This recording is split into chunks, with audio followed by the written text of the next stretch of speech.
Double column cash book. तो simple cash book हम already कर चुके हैं। आज हमारे नेक्स्ट मेथड हम बात करेंगे नेक्स्ट टाइप की, डबल कॉलम कैश बुक। ठीक है, इस कॉलम में या इस कैश बुक में क्या डिफरेंस है वो हम थोड़ा सा देख लेते हैं। देखिए, सिंपल कैश बुक में हमने केवल एक कैश बुक के बारे में पढ़ा था, एक कॉलम हमने देखा था कैश का। ठीक है, बट हमारी लाइफ में बहुत सारी ट्रांजेक्शन्स ऐसी होती हैं जहां हम cash as well as bank या फिर चेक का यूज बराबर करते हैं। जैसे सपोज आपने कोई चीज परचेज की है, कुछ आप परचेज कर रहे हैं, राइट? तो परचेज हो सकता है आपने कैश में किया हो, और ये भी हो सकता है कि वो परचेज आपने क्रेडिट कार्ड से किया हो या चेक से पेमेंट की हो, है ना? तो परचेज में आपका दो टाइप हो सकते हैं, या तो आपने कैश में पेमेंट करेंगे या फिर आप चेक में पेमेंट करेंगे, राइट? तो यहाँ पर वही हम दोनों चीजों के बारे में डिस्कस करेंगे कि जब हम कैश बुक बनाते हैं और डबल कॉलम कैश बुक में हम कौन कौन सी ट्रांजेक्शन्स को रिकॉर्ड करेंगे। So record double column cash book में we record all the receipt and payment transactions of cash and bank. मतलब हमें कैश और बैंक की सारी रिसीट और पेमेंट्स को हमें यहाँ रिकॉर्ड करना है। ठीक है, हमारा जो रूल है डेबिट का वो वही रहेगा, rules of debit and credit का, कि कैश और बैंक दोनों क्या हैं, एसेट। इसलिए एसेट अगर इंक्रीज होंगे तो डेबिट, और अगर डिक्रीज होंगे तो क्रेडिट। ठीक है, जैसा हमने पहले सिंपल कैश बुक में किया था वैसे ही हमें इसमें करना है। बट डिफरेंस ये आ गया कि इसमें डबल कॉलम कैश बुक है तो 2 कॉलम बनेंगे इंडिविजुअल, एक कैश के लिए बनेगा अलग से और एक बैंक के लिए। तो ये 2 कॉलम हमें बनाने हैं इस डबल कॉलम कैश बुक में। तो यहाँ पे मैंने एक क्वेश्चन दिया है, उसके अकॉर्डिंग हम इस क्वेश्चन को सॉल्व कर लेते हैं। तो ये क्वेश्चन है हमारा May 1st। हमारे पास जो ट्रांजेक्शन है वो है May 1st में गिवन है cash in hand and bank balance. एक ही डेट की 2 ट्रांजेक्शंस गिवन है, cash in hand and bank balance. तो हम ऑलरेडी बात कर चुके हैं कि कैश और बैंक हमारे एसेट हैं, और एसेट अगर इंक्रीज होंगे या एसेट, जब हम एसेट्स की स्टार्टिंग करते हैं ये एसेट्स हमारे क्या होते हैं, सारे डेबिट। ठीक है, फर्म के लिए प्रॉफिट का अर्न करने में हेल्प करते हैं, तो ये फर्म के लिए एसेट हमेशा डेबिट होते हैं, हम हमेशा इन्हें डेबिट में शो करते हैं। तो क्योंकि सेम डेट की ट्रांजेक्शन थी May 1, तो ये जो हमें इसमें बैलेंस गिवन है कैश इन हैंड और बैंक बैलेंस, ये मई मंथ का जो बैलेंस है इट मींस ये फरवरी मंथ का बैलेंस क्लोजिंग डाउन होगा। फरवरी मंथ में ये बैलेंस क्रेडिट डाउन बचा होगा, जिसे हम यहाँ मई में ओपनिंग बैलेंस लेकर आए हैं, right? So to balance brought down हमने डेबिट साइड में दिखाया, क्योंकि कैश और बैंक दोनों हमारे डेबिट हैं। तो कैश में 5000, बैंक में 25,000 जो हमारे अमाउंट क्वेश्चन में गिवन है, राइट? नेक्स्ट एंट्री हमारी May 6, bought goods for cheque. यहाँ पर हमने सामान खरीदा है और चेक से पेमेंट की है। सामान खरीदा है, चेक से पेमेंट की है। हमें क्या देखना है, कैश या बैंक, कि इनका इफेक्ट कहाँ पड़ रहा है। तो बैंक में आप जब चेक से पेमेंट करेंगे तो ऑब्वियसली आपके अकाउंट से बैलेंस जाएगा, और जाएगा बैलेंस जाएगा मतलब पेमेंट्स हैं, और अगर पेमेंट है तो कहाँ जाएगा, क्रेडिट में। तो ये हमने दिखा दिया May 6 by purchase account 10,000 rupees bank वाले कॉलम में। बैंक वाले कॉलम में क्यों दिखाई, क्योंकि यहाँ पर चेक से पेमेंट किया है, इसलिए हमने यहाँ बैंक में अमाउंट दिखाई है, राइट? क्योंकि बैंक से आपके पैसे कम हुए, इसीलिए हमने बैंक में अमाउंट दिखा दी। देन नेक्स्ट है हमारा bot goods for cash May 8 में। तो यहाँ पर फिर से सामान खरीदा है, लेकिन इस बार किसमें खरीदा है, पैसे देकर। तो पैसे कम हुए तो क्रेडिट, और क्योंकि परचेज किया है, कैश गया तो कैश को हमने क्रेडिट कर दिया 3000। यहाँ हम ऑलरेडी लिख चुके हैं कि अगर कोई भी रिसीट है, कोई भी हमारे पास पैसा आया है तो इसे डेबिट में दिखाना है।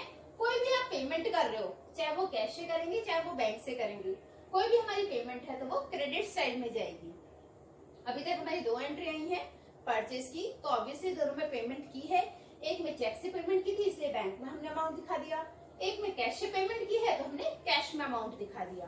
ठीक है, नेक्स्ट हम आगे बात करें तो purchase typewriter and amount paid by check.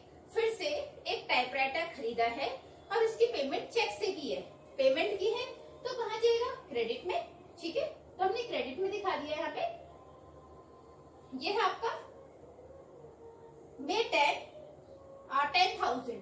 तो मे 10, क्योंकि टाइपराइटर आपने किसी ऑफिस यूज के लिए खरीदा होगा, टाइपराइटर टाइप करने के लिए, इसीलिए हमने इसमें लिखा है बाय ऑफिस एक्सपेंसेस।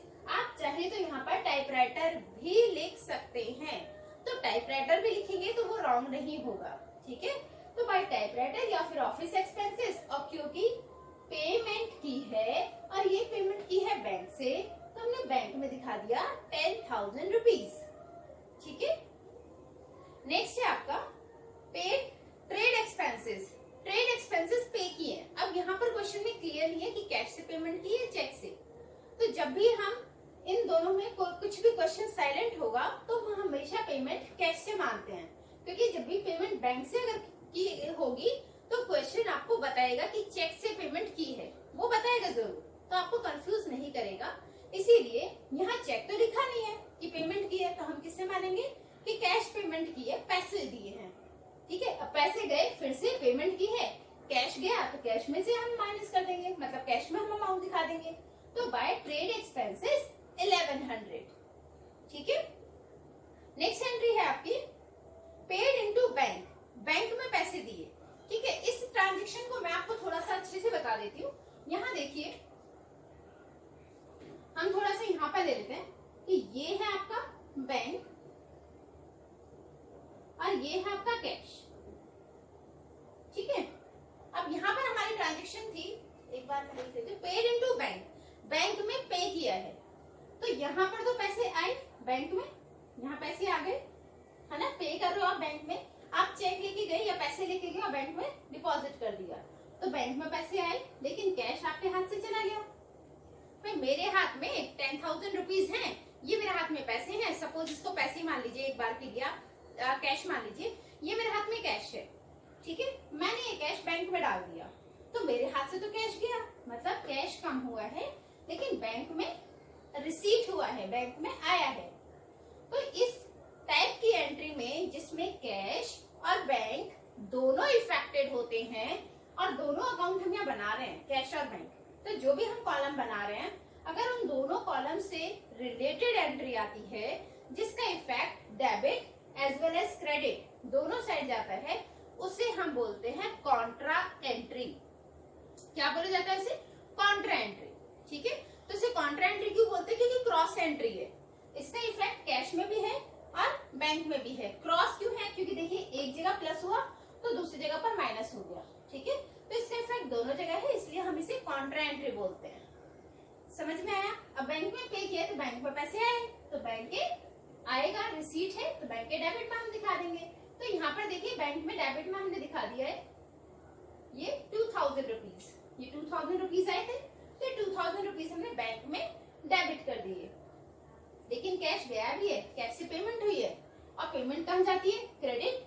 तो यहाँ पर हमने कैश में दिखा दिया ये आपका 2000 क्रेडिट, ठीक है, क्योंकि कैश कम हुआ इसलिए कैश में हमने क्रेडिट कर दिया। अब इसका इफेक्ट देखिए आप 2000 एक ऐसी एंट्री जिसका इफेक्ट दोनों साइड आया है।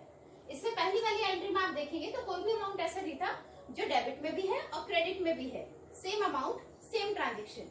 लेकिन ये एक ऐसी ट्रांजेक्शन है जिसका इफेक्ट दोनों साइड आया है, ठीक है। तो ये 2000 इधर भी है और 2000 आपका यहाँ भी आया है, इफेक्ट दोनों साइड गया है। तो ऐसी एंट्री को कॉन्ट्रा एंट्री बोलते हैं, इसलिए हमने एलएफ में क्या लिखा है? सी। इसके सामने हम सी लिख देते हैं, कॉन्ट्रा एंट्री, ताकि जब भी आप रिकॉर्ड चेक करेंगे आपको याद रहेगा कि ये कॉन्ट्रा एंट्री थी, क्रॉस एंट्री थी, ठीक है। नेक्स्ट हम ट्रांजेक्शन की बात करें तो नेक्स्ट ट्रांजेक्शन है हमारे पास Amit who owed 2000 became insolvent and paid 55 पैसे in a rupee। अमित है जिसके पास 2000 रुपीज थे हमारे, उसने पेमेंट कैसे किए? जैसे 1 रुपए में 55 पैसे, ठीक है। अगर वो 1 रुपए में से 55 पैसे ही देता है तो 2000 में से कितना देगा? है ना, एक पेंसिल आती है 5 रुपए की, तो 2 पेंसिल कितनी की मल्टीप्लाई करते थे, तो वही मल्टीप्लाई कर दो, 2000 इंटू 55 पैसे, पैसे तो है भैया, तो पैसे से मल्टीप्लाई कर दिया। अब जब आप मल्टीप्लाई करेंगे तो ये आ जाएगा आपका 11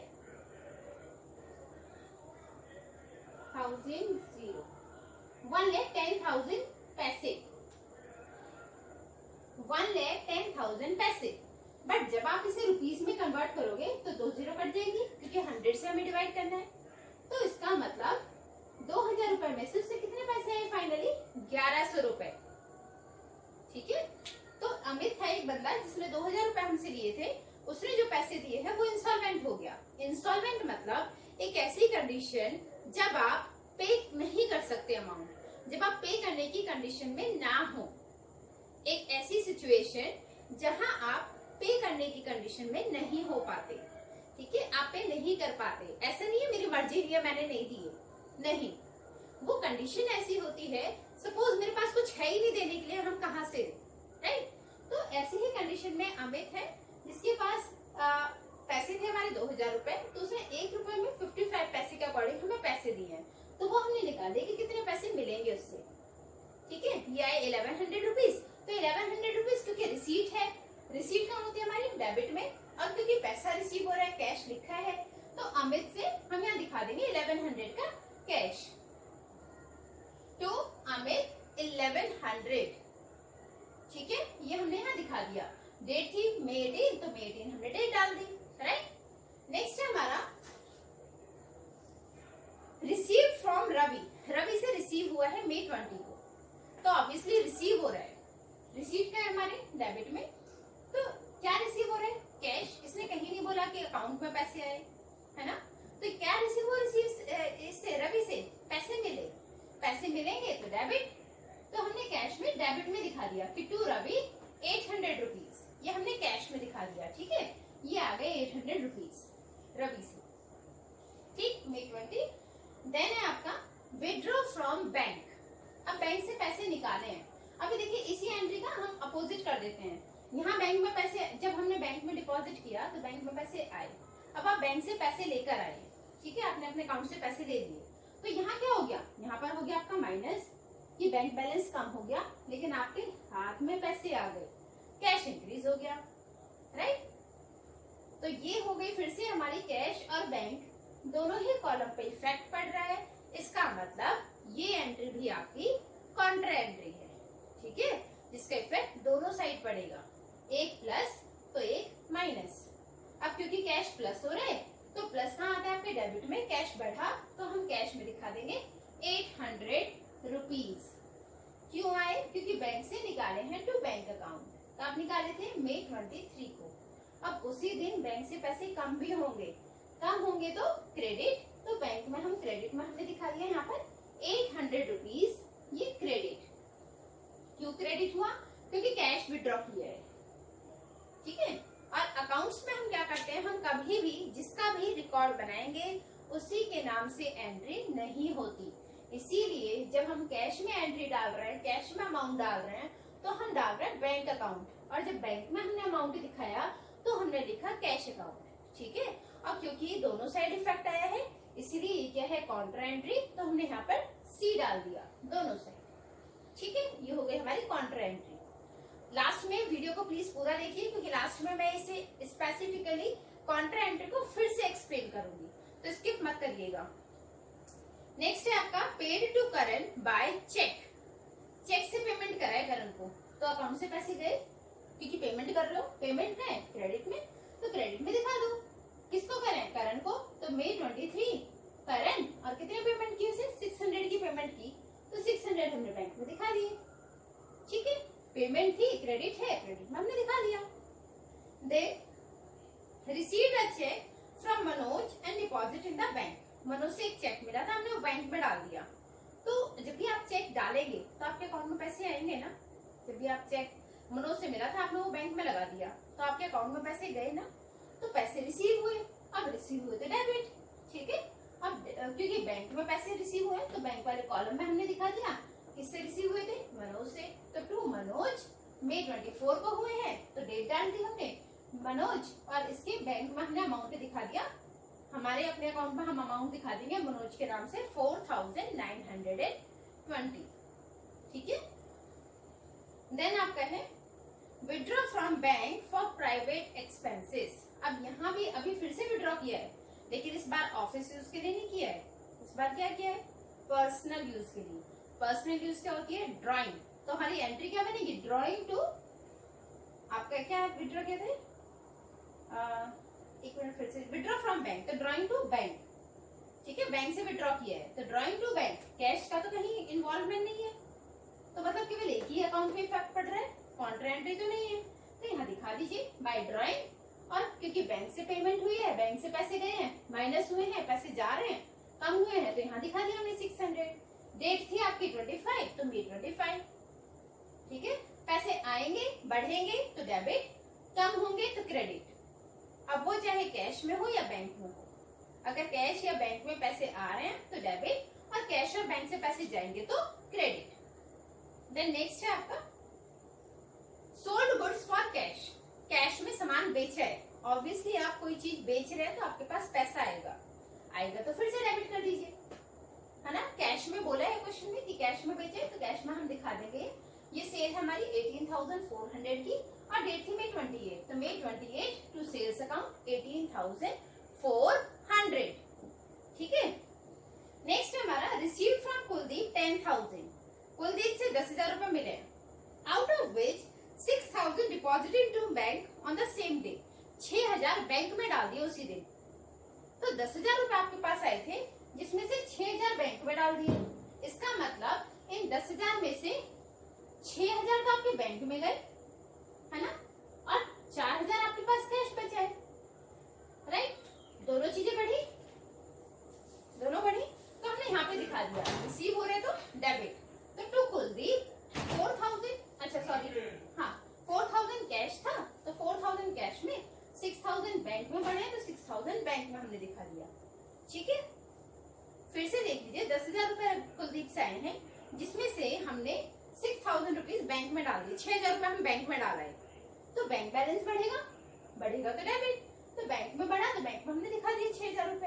बाकी हमारे हाथ में कितने अभी कैश 4,000 बचे, तो कैश तो वो भी आया था, तो 4,000 हमने कैश में दिखा दिया, ठीक है। तो 4,000 कैश और 6,000 बैंक, ये दोनों एंट्री हमने दिखा दी। नेक्स्ट और लास्ट है आपका bank charges as per passbook. Bank ने चार्जेस लिए हैं, जैसे एसएमएस का चार्जेस लेके ना बैंक, कि आपको मैसेज आएगा कि आपके अकाउंट से विड्रॉ हुआ है या डिपॉजिट हुआ है, तो उसका एसएमएस देती है ना। आपने बैंक से पैसे निकाले हैं या डिपॉजिट करे हैं, तो इसके एक एसएमएस आता है, तो बैंक उसके पैसे काटती है। तो यहाँ कुछ भी चार्जेस हो सकता है, हमसे केवल ये बोला है बैंक चार्जेस, मतलब एक खर्चा है, बैंक से पैसे जाएंगे, है ना, पेमेंट होगी आपके अकाउंट से बैंक को, पेमेंट होगी क्रेडिट, ये बैंक से चार्जेस हैं 220 के, तो 220 रुपए आपके अकाउंट से जाएंगे, वो हमने यहाँ दिखा दिए। कब के हैं ये? May 30 के, तो May 30 में हमने बैंक चार्जेस दिखा दिए 220, ठीक। अब हम आगे बात कर लेते हैं लास्ट में टोटल की। तो सबसे पहले हम कैश का टोटल किया, ठीक है, डेबिट साइड का, ये सारी चीजों को आप ऐड करेंगे तो ये आएगा 30,100। यहाँ से भी हमने जो ये टोटल बड़ा होता है, जो भी साइड आपकी बड़ी होगी उसी का टोटल दोनों साइड लिखा जाता है, तो ये है 30,100, इसे हमने यहाँ पे लिख दिया।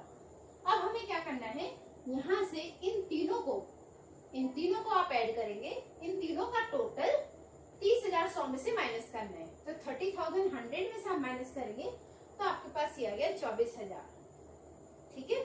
सेम हमने बैंक में किया है, बैंक की ए साइड ज्यादा है, तो इस साइड का टोटल पहले कर लिया 37,920, टोटल हमने इधर भी लिख दिया। अब क्या किया, ये सारे ट्रांजेक्शन जो भी इसमें थे उनका टोटल, इनको टोटल करेंगे, प्लस करेंगे इन सबको, और इस टोटल से माइनस कर दिया, ठीक है। जब इससे आपने माइनस किया तो आपके पास ये अमाउंट आ गया, बैलेंस क्रेडिट डाउन, मतलब इतना कैश और इतना बैंक में हमारे पास पैसे बचे हैं, ठीक है। अब क्योंकि मई एंड का है, तो जून के लिए आपके लिए क्या होगा, ओपनिंग बैलेंस, तो हमने जून में दिखा दिया, जून 1 टू बैलेंस ब्रॉट डाउन 24,000 और 15,700, ये हमारा ओपनिंग बैलेंस बन गया, ठीक है। आपको जहां भी डाउट हो आप कमेंट करके पूछ सकते हैं, तब तक आप स्क्रीनशॉट लीजिए। छोटा सा टॉपिक और बचा है, उसे हम आगे करते हैं, आप स्क्रीनशॉट लीजिए।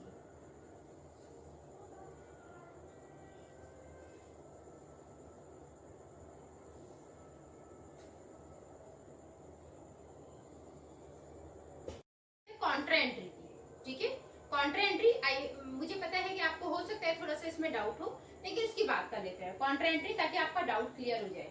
देखिए कॉन्ट्रा एंट्री ना दो ही कंडीशन में पॉसिबल है। पहली बात, कॉन्ट्रा एंट्री मतलब क्रॉस एंट्री, जिसमें एक का इफेक्ट प्लस में, एक का इफेक्ट माइनस में जाएगा। अब ये कॉन्ट्रा एंट्री हम यहाँ क्यों बात कर रहे हैं? कॉन्ट्रा एंट्री का मतलब है ऐसी एंट्री जिसका इफेक्ट कैश और बैंक दोनों पर जाएगा। ठीक है, कैश और बैंक दोनों में इसका इफेक्ट जाएगा, वही होगी हमारी कॉन्ट्रा एंट्री। ठीक है, तो दो ही कंडीशन में कॉन्ट्रा एंट्री पॉसिबल है। First condition, when cash deposited into bank, जब बैंक में कैश को डिपॉजिट करेंगे तो एंट्री हमारी क्या बनती है? Bank account debit to cash account. क्यों? क्योंकि बैंक में पैसा आया और कैश गया। हम पैसा लेकर बैंक में डिपॉजिट कराए, हमारे घर से पैसा चला गया, लेकिन हमारे बैंक में अकाउंट में हमारे पैसा आ गया, है ना? तो एंट्री बनती थी bank account debit to cash account. अब देखिए यहाँ पर जो इफेक्ट है बैंक और कैश दोनों पर पड़ा है, और इन दोनों का ही हम अकाउंट बनाते हैं डबल एंट्री कैश बुक में, है ना?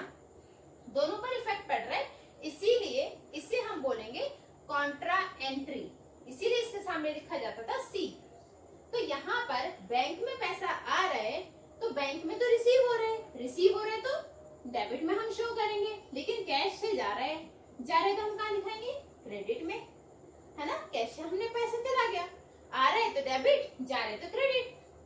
ठीक है, तो आ रहा था तो हमने बैंक में प्लस कर, बैंक में डेबिट साइड में दिखा देंगे, और जा रहा है कैश तो कैश को क्रेडिट साइड में दिखाएंगे। ठीक है, नेक्स्ट आपका कैश विड्रॉ फ्रॉम बैंक।